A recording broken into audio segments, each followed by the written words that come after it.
The Feudal Future Podcast. Hello and welcome to another episode of the Feudal Future Podcast. I'm Marshall Toplansky. I'm Joel Kotkin. And, you know, Joel, our last show was all about the future of the Republican Party. Right. And where it's going and all of the Trump stuff and you know, the discussion back and forth. It's been a hell of a week. Yeah. And today we're going to be focusing on the future of the Democratic Party. And to help us do that, we've got two really fun guests, David Gershwin, who is a public affairs consultant and Democratic strategist, and Jim Wunderman, who is founder of the New California Coalition, CEO of the Bay Area Council, and former chief of staff of Mayor Dianne Feinstein when she was mayor of San Francisco. Gentlemen, welcome. Thanks for having me. Yeah. Joel, you want to kick us off? Yeah. I mean, one of the things, and maybe we'll start with, well, either of you could answer this, is seems to me that the Democratic Party is schizophrenic. On the local level, there seem to be some very moderate, you know, the new mayor of San Francisco, the mayor of Houston, as much as he's a thug, maybe Andrew Cuomo in New York. In other words, people who are coming up and dealing with real problems. And then on the national level, it's like, I think Roy Teixeira said, it's like something out of a liberal arts college in the Northeast, you know, and the people running the national party seem to be completely clueless about why they lost. What do you make of this struggle between sort of the local pragmatists and the sort of ideologues who dominate the national party? You asking me? Yeah, we'll start with you. Yeah, we'll start with you. Okay. And I wasn't chief of staff to Dianne Feinstein. I was chief of staff to Mayor Frank Jordan. I was the senior, not very senior assistant to Dianne. I wasn't senior because I was in my 20s, so I couldn't have been too senior. But I worked very closely with her, and she was my mentor. So, you know, I think the nature of local government and local politics lends itself more toward practical approaches and common sense and getting things done, and is more measured. You know, performance gets measured more on things that people can actually feel. And on the national level, it's more theoretical and philosophical, and you know, it just doesn't lend itself the same way to that kind of practicality. I would say, you know, that's a functional problem that we have in the country, is that because the most important part of leadership comes from Washington, D.C., but they don't actually, you know, they call it the Beltway, you know, mentality, and it means to say that it doesn't live within the same reality as actually the whole rest of the country. So I don't think that's a new issue, but I think it may be even being felt a little more these days because of the pressures we're feeling in the society. Right. And Jim, I tend to agree with you. I mean, it's a heck of a lot easier to convince a 5-member board of supervisors or a 15-member city council what direction you need to go than a 435-seat House of Representatives or a 100-seat Senate. You're going to be dealing with immediate issues, pocketbook issues, and oftentimes you have nonpartisan races. So especially here in California, that is the case. But in terms of the Democratic Party having this element that you're speaking of, Joel and Marshall, I'd like to say that I think the Republican Party has similar extremist wings. I don't think the run-of-the-mill Republican embraces the party of Marjorie Taylor Greene and Lauren Boebert. So I don't think the run-of-the-mill Democrat necessarily embraces the far left of the Democratic Party. There are actually some good messages coming out of the far left of the Democratic Party. They need some massaging and they need some coaching from a communication standpoint, from a messaging standpoint. But overall, the rumors of the death of the Democratic Party, to paraphrase Mark Twain, have been greatly exaggerated. Well, you know, the question, though, is if you we can look at the extremes and we can marginalize the extremists. But Joel, the spirit of Joel's question was really about the layer and level of connection. And is there a resonance, really, that is missing in the Democratic Party writ large, right, across a larger group of people that seems to be doing much better in the Republican Party. And what is that? Why is that disconnect seem to be bigger in the Democratic Party than it is in the Republican Party? I'm not sure that there's as much of a disconnect in the Democratic Party as there is going to be in the Republican Party based on the actions on the tariff front that we've seen in the last couple of weeks. When that starts hitting people in the pocketbook, when they see the prices of not just imported automobiles, but domestic automobiles going up 25% or more because those domestic automobile companies are importing aluminum, they're importing steel. There's a little bit of technology or two in the average vehicle these days. So all of those forces will be driving automobile prices and consumer goods higher. When that happens, I don't think the average American is going to feel like the Republican Party's speaking to them. So if I am advising the Democratic Party writ large, I'm going to want them to focus much more intently on the economy, something they should have been doing all along, something that they were doing earlier in 2024, but they really let go by the wayside between midsummer and Labor Day. Thoughts on that, Jim? Do you think there's a chance for bread and butter economics to be much more closely woven into the Democratic message? Well, the New California Coalition, which is an attempt to kind of align business and more centrist kind of groups around the whole state of California, which I did found a few years ago, in which Tracy Hernandez from LA BizFed runs as a CEO. We met just a couple of days ago in Indian Wells for a 2-day retreat, and during the retreat, we either entertained or were entertained by 4 candidates for governor in California, all Democrats. We did extend invitation to Republican candidate, but didn't come. But 4 candidates, and all 4 candidates focused on economic issues without prompting. Now they know their audience is a more business-oriented type of group, an economy group. But the polling doesn't lie, the election outcomes don't lie. There is a movement that's happening in our state and in other states where the economy, inflation, the cost of living is really become the issue. And whoever can capture Americans' imagination on that issue and have the confidence of voters in the future is going to be the preferred candidate. The preferred party is going to win primaries, at least for a while, until things get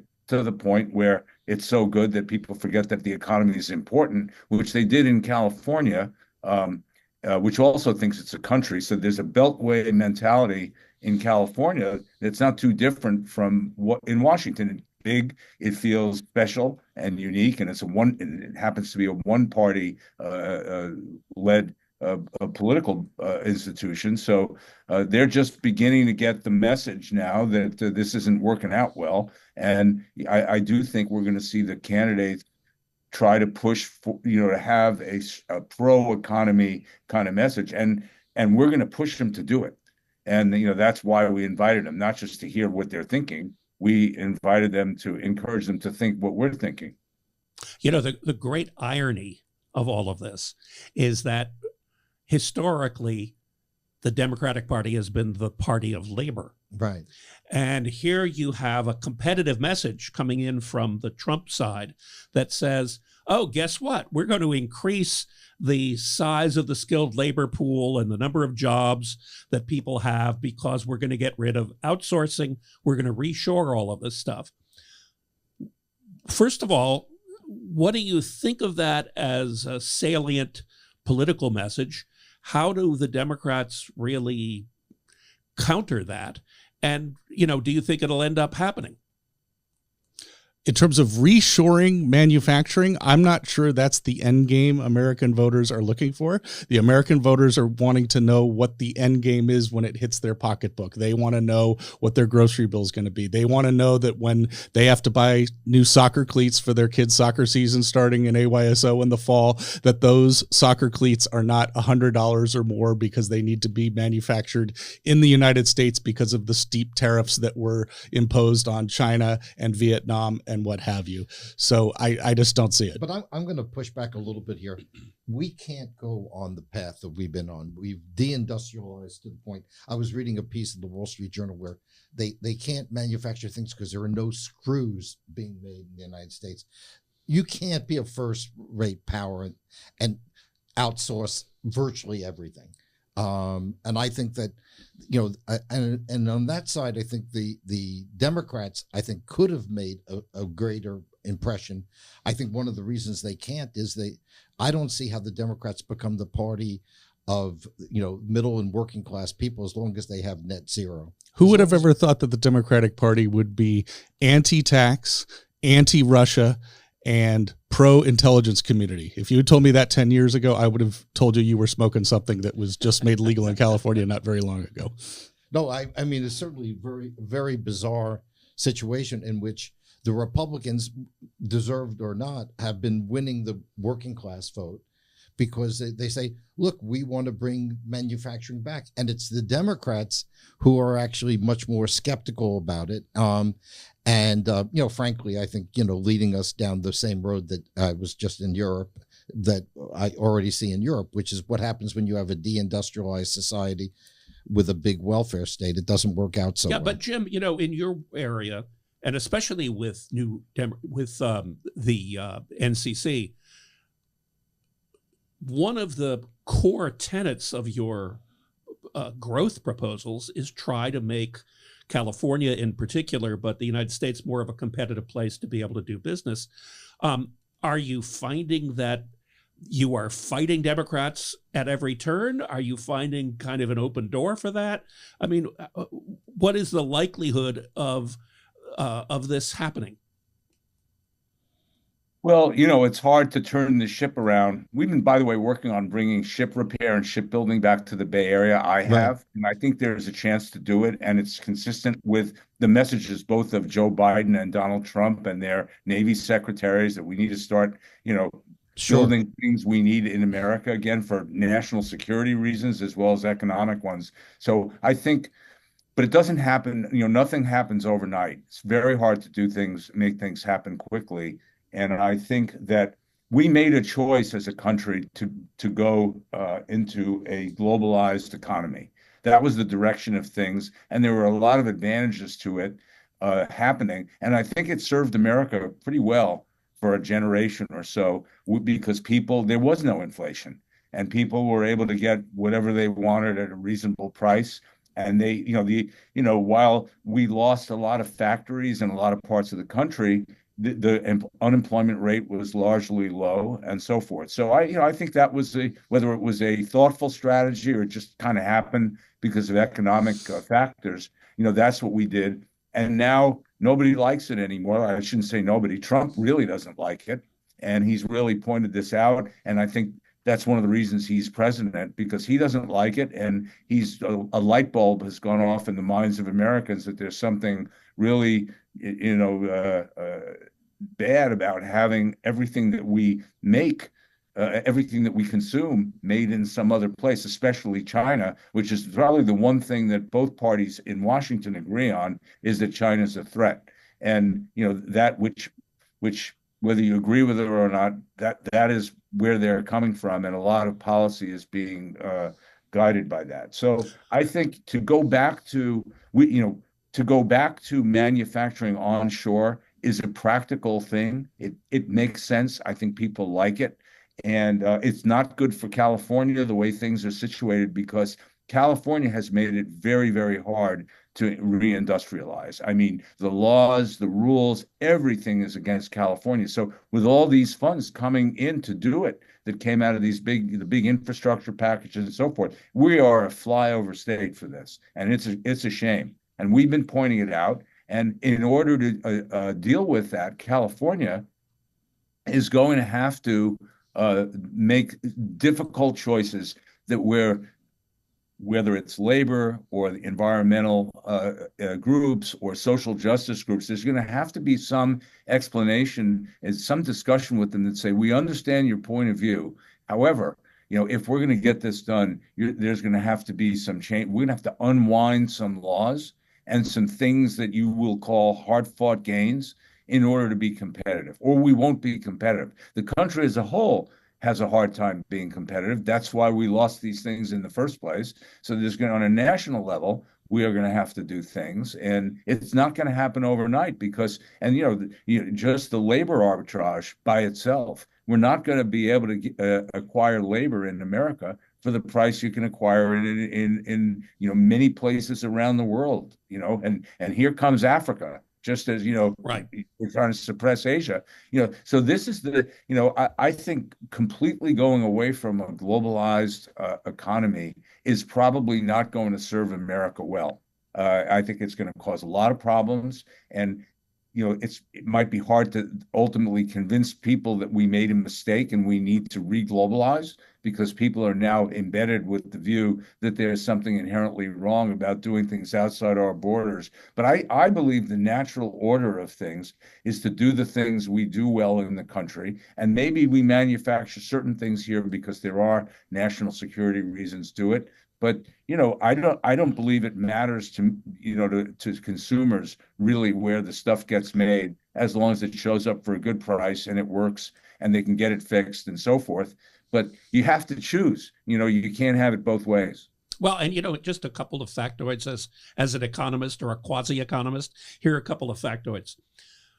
At the highest level of employment in manufacturing in the United States was 1979. Any idea of how many people were employed in manufacturing in the United States in 1979? Well, I know we lost about 4 million jobs. Yeah, well, about just south of 20 million, 19.6 million. And now it's what? Today, it is just south of 13 million. See, I don't think the issue... But by the way, 128 million people are employed in manufacturing in China.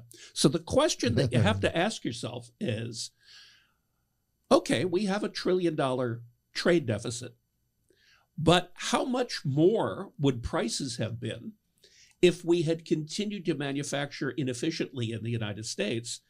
Would it have been $1 trillion? Would it have been 5 trillion? Might very well have been, right? So it may be that the net value of getting cheaper goods in the United States far outweighs the trade deficit that we have with China today. I don't buy that at all. I mean, I just think that if you're incapable of doing the most basic things, like I spend a lot of time in the UK. It is completely deindustrialized. So what kind of society do you have in the UK? Basically, as one MP said to me, it's the southeast around London, and everything else is Russia. I mean, there is no economy outside of that area. And that's where we're going to go if we keep going on this direction, because you'll have elite economies, Wall Street, Silicon Valley, which increasingly doesn't make anything. But they design everything. But then that's a huge element but that doesn't last forever.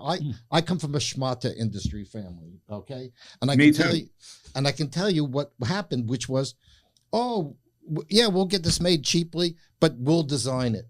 Well, believe me, I had students from Hong Kong and from China who came here because they wanted to learn how to design. And now that stuff is being designed. And now they do design it. They do design. So ultimately, you have to figure out where your advantage is.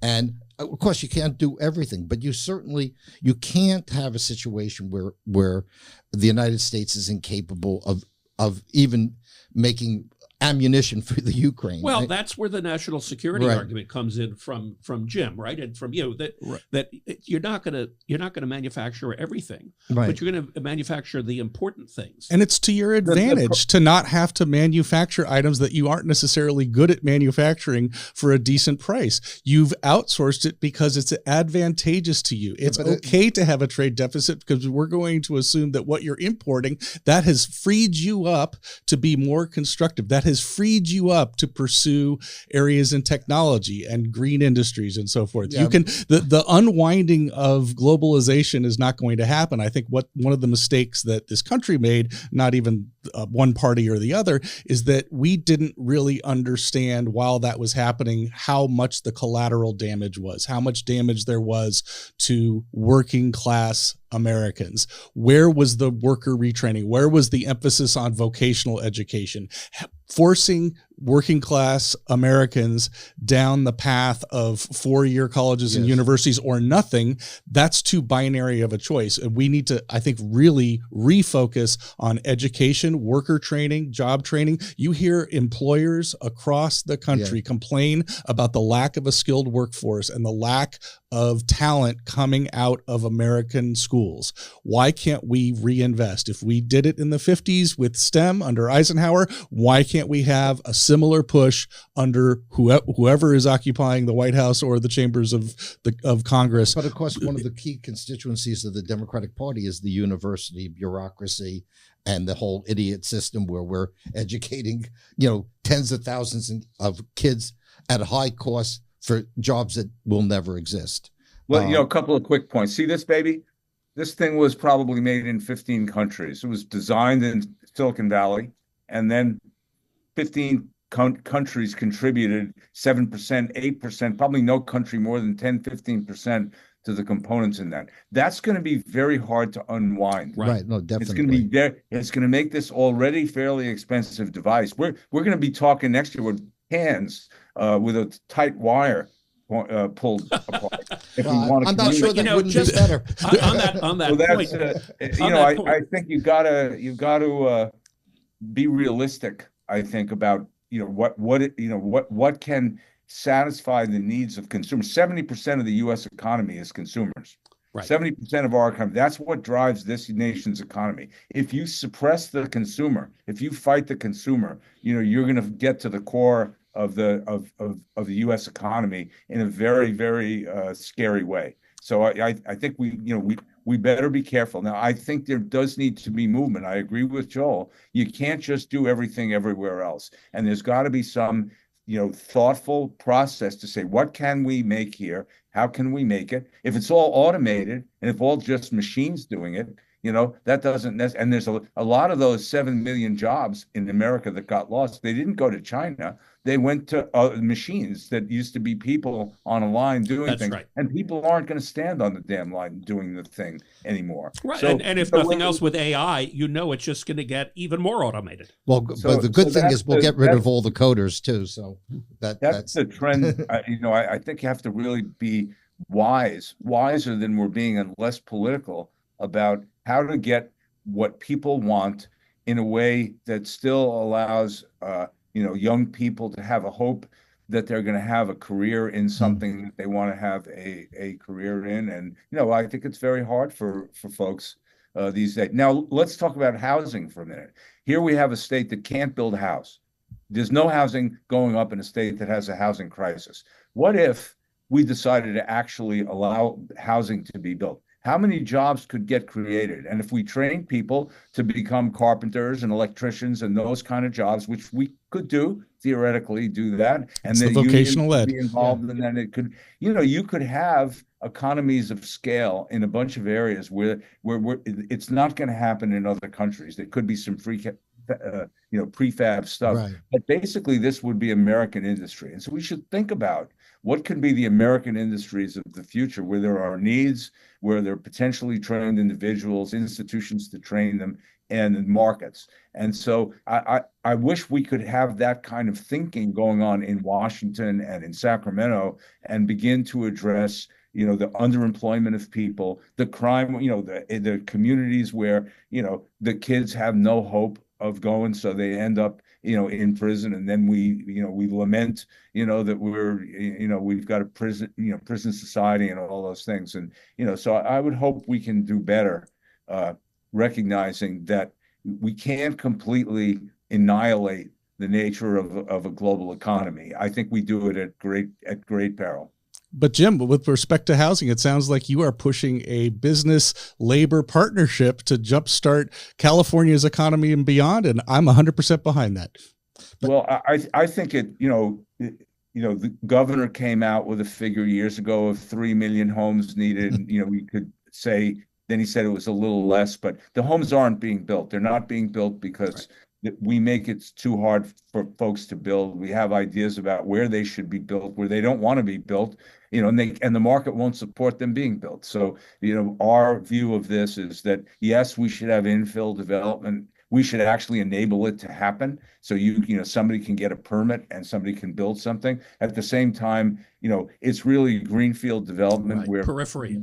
actual family is going to be able to get a house and at a price they can afford and not have to leave California and go to Austin, Texas, Joel, or other places like that where so I hope that this movement that you're talking about, this is a budding concept, I think, in the minds of Democratic, because all the leaders in California are Democratic by nature. They're the ones who are going to have to become aligned with the notion that what they did went too far, and they focused too much on philosophy and too much on solving world peace, and not enough on these nuts and bolts, how do we get it done kinds of things. And if they don't do that, it's going to become a Republican state in the future. It is not labor. The Republican Party will be supported by labor in the future. Well, and I'm just thinking that you're talking about California specifically. I just wonder whether or not Republicans have picked up on this everywhere else. And that's really what's been fueling the big growth in Republican popularity. Look at the United Auto Workers speaking at the Republican convention, right? I mean, this is not a far afield idea. This is happening. It can be, I think there's a natural affinity between the Democratic Party and labor, but it isn't a guaranteed thing. And we see shifts, and things change. You were saying before that, I couldn't imagine 10 years ago it could be like this. So you could say that about a lot of things. In 2008, the country was exasperated. Barack Obama was elected president. The Congress both houses went to the Democrats, and what people said then was, and they knew this was true, the Republican Party was dead. It will never come back. They didn't relate to minorities. They didn't know where the country, they couldn't connect to where the country was going. So obviously they were right, because there are no Republicans anymore. Oops, right? Didn't go like that. So whatever it is today isn't how it necessarily be tomorrow. When I was in college back in New York, back a long time ago, I took political science, and I took a book from the father of somebody who became a very close friend, a guy named David Broder, who you all knew, and he wrote a book. It was called, I had to read it. He was my colleague at the Washington Post. Sure he was. Yeah. It was called The Party's Over. So basically in those days, you couldn't tell the difference between the Democratic and the Republican Party. And Broder said, it's over. There is no more party structure. They're in the middle, and you've got like a liberal wing and you've got a conservative wing, but the Democrats and the Republicans are the same. You can't tell the difference. Well, David Broder was a very smart guy and completely wrong.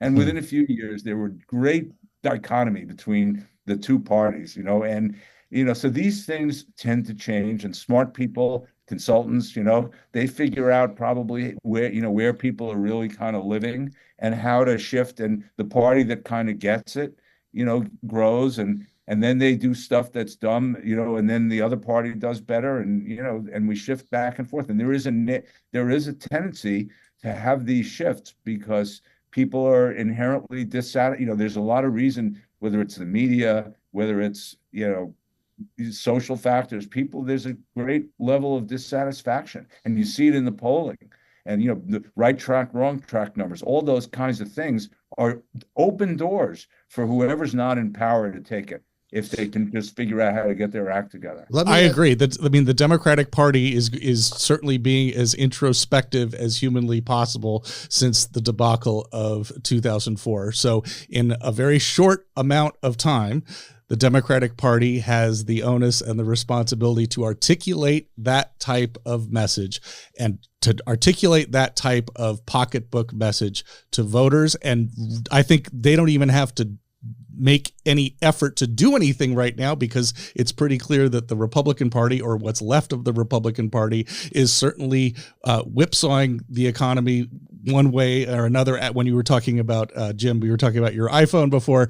Apple lost 9% of its value in one single day. That was earlier this week. It almost seems like ancient history. That was before the pause on the tariffs, before Trump caved on tariffs. But nonetheless, the Democratic Party, I think, has ample opportunity to grab the reins of being the party that is in the interest of the American voter and putting money back in their pockets, and not being the party of of oligarchs. I mean, yesterday, Donald Trump was trying to tout how successful he was to pause the tariffs and how this was going to positively impact Americans. Who did he have in the Oval Office while he was talking about this? Charles Schwab. The Charles Schwab. I don't think the average American voter is looking at Charles Schwab as someone whose economic fortunes dovetail with theirs. But, you know what? I've noticed this, and this maybe will get us to the left wing of the Democratic Party, you know, this anti-oligarch tour. I just find it incredibly amusing that progressives are now, I'm worried about oligarchs. But they didn't have a problem when the oligarchs were funding their nonprofits, funding their campaigns. Take a look at where the oligarchical money went in 2020 and even in 2024. If you take out Elon Musk, they still were overwhelmingly with the Democrats. So, you know, I think the Democrats have to figure out some sort of message, you know, like it just, you know, to hear someone at the Atlantic talking about, the danger of oligarchy. I'm saying, whose checks are you cashing? You know, right. I mean, you're cashing Steve Jobs' inheritance, basically, is that's where the money comes from, and I think what the Democrats need to do is try to find a message like what Jim is saying about vocational working, about real infrastructure. But my problem is, how do you get rid of the transgender stuff? How do you get rid of reparations? How do you get rid of DEI? All these things. How do Democrats triage those issues? Right, in other words, those are killing the Democrats right now. And unless the Republicans screw up, which they're perfectly capable of, I think that they're going to have to do something about those issues. I think that the Democrats allowed Republicans to use each of those areas as a wedge issue. So, and that moved the Democrats off their game. It forced the Democrats to not talk about the economy nearly as much as they should have. So I actually don't believe that it was the Democrats pursuing that type of agenda that did them in. It was the not articulating the economic vision that did them in. And then just to speaking to one of those things, when you know, DEI, if you just break down what those initials stand for: diversity, are you against diversity? Equity, are you against equity? And inclusion, are you against inclusion? Each and every one of those items can be a positive force for good if implemented correctly. Right. And that's a big if. What equity meant was you have to have the same percentage of the population. You know, any profession in which people who are designated as being minorities, which of course can't include Asians. It meant equity of outcome, not equity of opportunity. And that's how people interpreted it. I think if the Democrats went back to opportunity, I think they Which is where I think the Republicans have kind of focused. Let me propose an elevated concept, okay? I've heard this discussed recently, which is that we're in the midst of as significant a demographic change in society today as we were in the post-World War II era with baby boomers coming in. Right, that there's this fourth turning notion, right? This idea that this next generation is going to be basically remaking society. And, you know, you think about, why is something a wedge issue? It's a wedge issue because the core belief wasn't there with the group that was the group that was rising in power. And I wonder, what do you guys think about that? Do you think we're looking at kind of such a major demographic shift with this next younger generation taking over that both parties will be remade?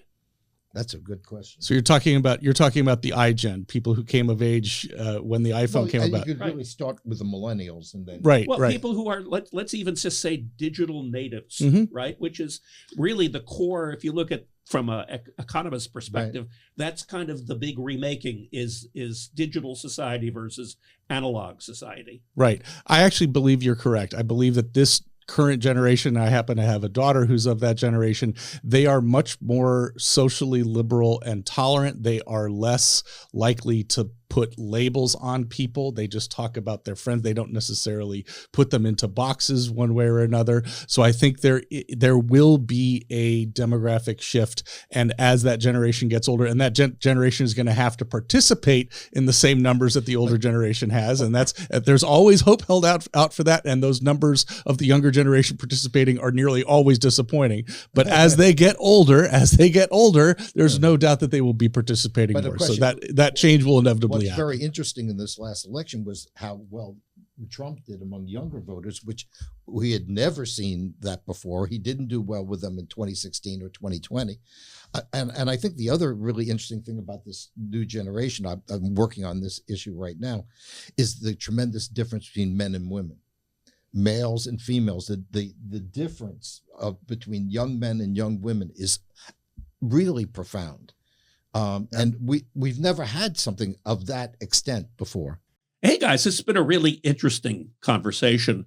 Joel, do you have a final question? Yeah, I just want to get Dave's take on, do you think the Democratic Party can reform itself before the next election to the point that it actually would be more competitive, or do you think the mistakes will continue to be made? Oh, I think unequivocally, yes. I think you're going to see a all but certain blue wave in a year and a half in the fall of 2026. I think the Democrats are positioned numbers-wise with the number of toss-up seats. They only have to win 9 out of the 19 toss-up seats to actually reclaim power in the House of Representatives. And of course, when voters look at the economy as a barometer, the pathway that this current administration and this current administration's party seem to be leading us down is nowhere good, nowhere fast. So I don't think the Democrats have anything to worry about at this point, but the Democrats have to be diligent and the Democrats have to be focused and not lose sight of the prize. And I would add one thing. They have to be sane. Well, you talked about the exasperation factor that led to Obama's being elected. Right. Certainly, this would be the polite way of saying it. There is a lot of potential for exasperation over the next 2 years, yes, based on what we've seen thus far. So, absolutely. Anyway, David Gershwin and Jim Wunderman, thank you so much for being part of the Feudal Future podcast. This is obviously not the last time we're going to talk about this, and we will see you again on a future episode. The future.